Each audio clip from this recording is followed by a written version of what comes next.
What's the point of doing anything? Right? The foundation of my philosophy is very existentialist. It's very much nihilist. It's the idea that every idea is bullshit. Everything is made up. This whole world and all the meaning we give it is a complete illusion. It's constructed by our minds. It doesn't mean there's not something out there, but the meaning we give it, every story, every thought, every word is a complete lie. So when life is made up and bullshit and a lie, we can go into desperation. We can be like, oh my God, life is meaningless and therefore this is a waste. There's no point in doing anything. Nietzsche called it passive nihilism. Or we could take the opposite approach, which is like, oh my God, everything's made up, everything's a lie, everything's an illusion, nothing's actually real. All the meaning is just a story. Holy shit, that's awesome. I can create anything I want. I can actually take a really active, conscious role in the construction of my reality and of meaning.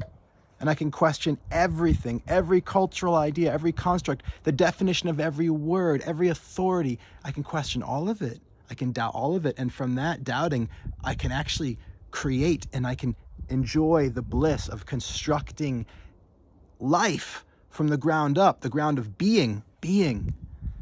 Heidegger talks about how a human being is the expression of possibility. That the human being, not just the human, not the animal, but the beingness, what makes us distinct is our expression of possibility, which lives in language and in ideas and conceptualizations. It's an active response to nihilism. It's the realization that, oh, it's all made up and I'm making it up and I can make it up. Wow. There's not only freedom and liberation in that, there's a lot of power and joy and you take on the same role as genetics in the role of memetics. You create with your ideas. It's not happening to you, you're doing it and it's happening to you. So how is this useful and tangible in your pragmatic life? Well, there's a guy named Roger Bannister. I don't even know what he looks like. I don't think I've ever read about him. I've just heard the story so many times that I know his name. And who he is, supposedly, is a guy that was the first guy to run the 4-minute mile, to run a mile in 4 minutes. That's fast. I could probably do it in 7 right now. Maybe 6 or a little under 6 at some point in my life. 4 is so fast. And after he did it, other people started to do it pretty quickly. I don't know how many can do it now, but probably a lot.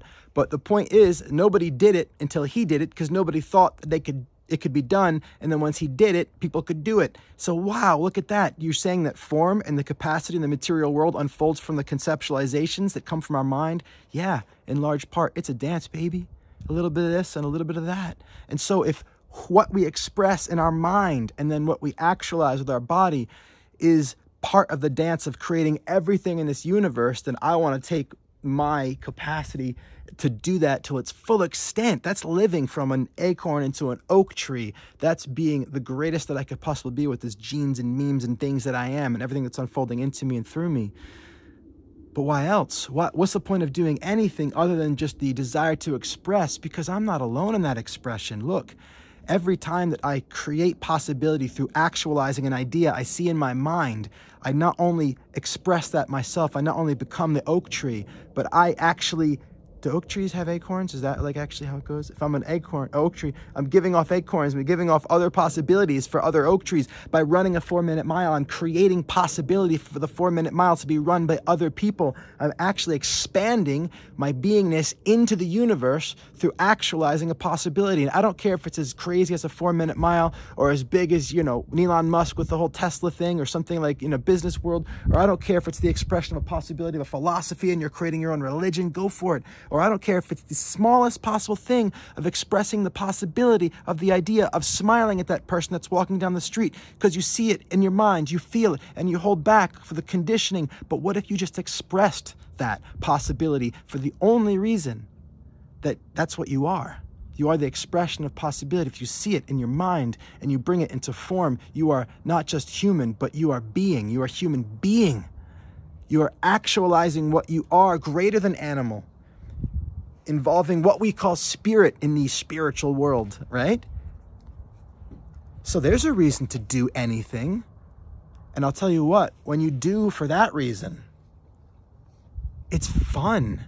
because there's no thing to get to later. I act as an expression of possibility.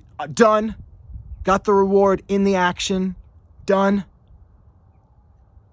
That's just being alive, man. That's enjoying the journey. That's living. If you'd like to learn how to create everything you want through literally just expressing your beingness, join me in Creating School. You can find a link somewhere around here. Click it, tap it, touch it, subscribe, join the community, engage in conversation with us, including myself. Come to the live creating classes, get into the archive and watch all the past classes, hours of content. And if you soak in these ideas long enough, they'll start to be lived through you. These possibilities of myself and the community will become your possibilities. You'll live them and you'll spread that into your world. Be the 4-minute mile. My name is John Patrick Morgan. I love you so much just for your being here. I'll talk to you soon.